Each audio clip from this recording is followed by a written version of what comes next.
Hello friends, நீங்கள் ஒரு laptop இல்லைன்னா ஒரு பிசி பில்ட் பண்ண போகிறீங்க. அங்கே சிபியு ஜிபியு அப்படின்னு பேசி நீங்கள் கேள்விப்பட்டிருப்பீங்க. யாருமே ஏபியூன்னு ஒன்று சொல்லியிருக்கவே மாட்டாங்க. அது என்ன அப்படின்னு தான் இந்த வீடியோவில் பார்க்க போகிறோம். இதை விட உங்களுக்கு ஒரு இன்ட்ரெஸ்டிங்கான விஷயம் சொல்கிறேன். நீங்கள் தனிப்பட்ட முறையில் ஒரு சிபியூன்னு ஒன்று வாங்கினீங்கன்னா அது பேர் சிபியூ கிடையாது, ஏபியூன்னு தான் சொல்லுவாங்க. அதே மாதிரி நீங்கள் ஒரு லேப்டாப் வாங்கினீங்கன்னு வச்சுக்கோங்களேன், அதில் எப்போவுமே ஏபியூ வச்சு தாங்க கொடுக்குறாங்க, சிபியூ வச்சே தரதில்லை. இதுதான் எனக்கு ஒரே ஆச்சரியம். சரி, ஓகே, இதை பற்றி நீங்கள் ஃபுல்லாக தெரிஞ்சுக்கணும். வீடியோ கடைசி வரைக்கும் பாருங்கள், நடுவில் எங்கேயும் ஸ்கிப் பண்ணாதீங்க. வாங்க வீடியோக்குள்ளே போகலாம்.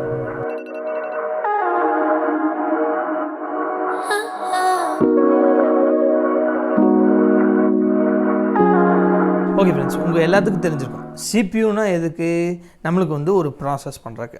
ஜிபியூ எதுக்கு, மானிட்டர் பவர் பண்ண, அடுத்து கேம் விளையாட, இந்த மாதிரி பல விஷயங்கள் ஜிபியூ பண்ணுறாங்க. ஓகே, இந்த ஏபியூனா என்னென்னா ஆக்சலரேட்டர் ப்ராசஸிங் யூனிட் அப்படின்னு சொல்கிறாங்க. இதில் ரெண்டு விஷயம் இருக்குது. இந்த ஆக்சலரேட்டர் ப்ராசஸிங் யூனிட்டில் சிபியும் இருக்கும், ஜிபியும் இருக்கும். ஸோ இது ரெண்டும் காம்பினேஷனாக சேர்ந்துன்னா அதுக்கு பேர் ஏபியூ அப்படிங்கிறாங்க. என்னப்பா சொல்கிற, ஒன்றுமே புரியல அப்படின்னு கேட்டிங்கன்னா சிம்பிளாக சொல்ல பாருங்கள். நீங்கள் என்னோடய பிசி பில்ட் வீடியோவில் பார்த்துருந்தீங்கன்னா நான் வாங்குகிற எல்லா சிபியும் பார்த்தீங்கன்னா எஃப் சீரிஸ் ப்ராசரோட தான் வாங்குவேன்.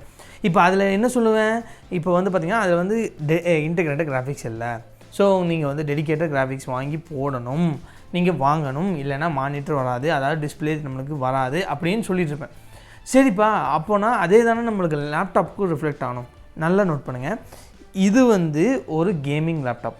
இந்த லேப்டாப் பார்த்திங்கன்னா ப்ராசரும் இருக்குது, கிராஃபிக்ஸ் கார்டும் இருக்குது. ஓகேங்களா, இதில் டிஸ்பிளே வருதுன்னா ஆச்சரியப்படுறதுக்கு இல்லை.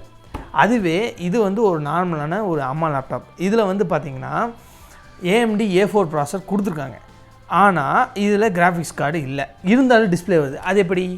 அதுதான் நான் சொல்கிறேன். எல்லா லேப்டாப்புமே, முக்கால்வாசி நீங்கள் வாங்குகிற எல்லா லேப்டாப்லேயுமே உங்களுக்கு ஏபியூ தான் கொடுப்பாங்க, சிபியூ மட்டும் கொடுக்க மாட்டாங்க.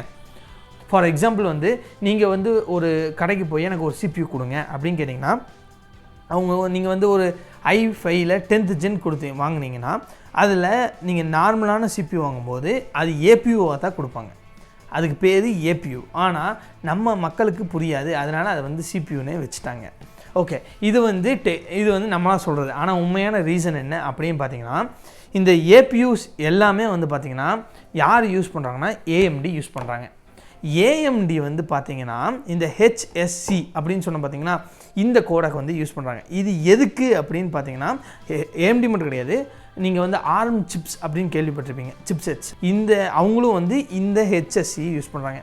இது எதுக்கு அப்படின்னு கேட்டிங்கன்னா, CPU GPU கூட ஹை எஃபிஷியன்சியில் லோ லேட்டன்சியோட கம்யூனிகேட் பண்ணுறதுக்கு இது யூஸ் பண்ணுறாங்க.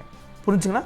ஸோ இதனால் என்ன நடக்குது அப்படின்னு பார்த்தீங்கன்னா, AMDயில் அவங்க கொடுத்துருக்கிற ரேடியான் கிராஃபிக்ஸ், இதில் ரேடியான் கிராஃபிக்ஸ் கொடுத்துருக்காங்க. இதே நீங்கள் ஹையர் எண்டு போனீங்கன்னா வேகா கிராஃபிக்ஸ் இப்போ கொடுக்க ஆரம்பிச்சிட்டாங்க. அந்த வேகா கிராஃபிக்ஸ் பார்த்திங்கன்னா நீங்கள் தனியாக ஒரு டெடிகேட்டட் ஒரு கிராஃபிக்ஸ் கார்டே வாங்க வேண்டாம், அந்தளவுக்கு நல்லா பர்ஃபார்ம் பண்ணிகிட்ருக்கு. ஆனால் இன்டெல் இந்த HSCங்கிற ஒரு விஷயத்தை சப்போர்ட் பண்ணுறதில்ல. இதனால் என்ன ஆகுதுன்னா, அவங்களால அதிகபட்சமாக அவங்களால தர முடியல, அதாவது கேமிங்க்கு அளவுக்கு அந்த கிராஃபிக்ஸை அவங்களால புஷ் பண்ண முடியல. இப்போது நீங்கள் ஒரு இன்டெல் ப்ராசர்னு எடுத்துட்டிங்கன்னா, அதாவது இன்டெல் ஏபியூன்னு எடுத்துட்டிங்கன்னா, அதனால் ஒரு மானிட்டருக்கு கிராஃபிக்ஸை புஷ் பண்ண முடியும். அதே ஒரு வீடியோ இது பண்ணிங்கன்னா டீகோட் பண்ண என்கோட் பண்ண யூஸ் பண்ண முடியும். அது சின்ன சின்ன எடிட்டிங் ஒர்க்ஸ்க்கு அது சப்போர்ட் பண்ண முடியும். ஆனால் ரொம்ப அதிகமான கேமிங் டாஸ்கெல்லாம் அதனால் ஹேண்டில் பண்ண முடியாது, கொஞ்சம் கஷ்டம். புரிஞ்சுக்கலாம்? இப்போ இதனால தான் இன்டெல் அவங்க எல்லா சிபியூன்னே சொல்கிறாங்க, ஏபியூன்னு சொல்கிறதில்ல. ஆனால் AMD பார்த்திங்கன்னா அவங்க லான்ச்சிங் சீரீஸ்லேயே சிபியூனா சிபியூ, ஏபியூனா ஏபியூ, ஜிபியூனா ஜிபியூ, இந்த மாதிரி கரெக்டாக சொல்லுவாங்க. இப்போ உங்களுக்கு புரிஞ்சிருக்குன்னு நினைக்கிறேன். ஒரு லேப்டாப் நீங்கள் வாங்கினீங்கன்னா அங்கே உங்களுக்கு சிபியூ கொடுக்க மாட்டாங்க, ஏபியூ தான் கொடுப்பாங்க. இந்த ஏபியூக்கான காஸ்ட்டு தான் நீங்கள் பே பண்ணுறீங்க, ஏபியூக்கான பர்ஃபார்மன்ஸ் தான் உங்களுக்கு கிடைக்கிது. ஓகே, இந்த ஏபியூனால சில அட்வான்டேஜஸ் இருக்குது. உங்களுக்கு ஃபஸ்ட்டு லேப்டாப்போட சைஸ் ரொம்ப கம்மியாக கொடுக்க முடியும். ஸ்லிம்மான லேப்டாப்ஸ் கொடுக்கும்போது இந்த ஏபியூஸ் யூஸ் பண்ணலாம். செகண்ட் பார்த்திங்கன்னா இந்த ஏபியூக்குள்ளே கிராஃபிக்ஸ் இருக்குதுன்னு சொன்னேன். ஸோ இதுக்காக டெடிக்கேட்டடாக அவங்க டிடிபியை ஒதுக்க வேண்டியதில்லை. ஒரு 20 TDP 25 TDP கொடுத்தா போதும். இது ஈஸியாக அது ஒர்க் பண்ணிட்டு போயிடும்.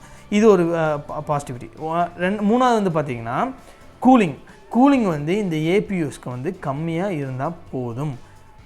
நாலாவது வந்து பார்த்திங்கன்னா இந்த ஏபியூஸ் வந்து ஈக்குவலாக பெர்ஃபார்ம் பண்ணும். எப்படின்னு பார்த்தீங்கன்னா பேட்டரிலையும் ஒரே மாதிரி பெர்ஃபார்ம் பண்ணும், ஆஃப் பேட்டரி அதாவது சார்ஜ் போட்டு நீங்கள் யூஸ் பண்ணாலும் ஒரே மாதிரி தான் இருக்கும், சார்ஜ் போடாமல் யூஸ் பண்ணாலும் ஒரே மாதிரி தான் இருக்கும்.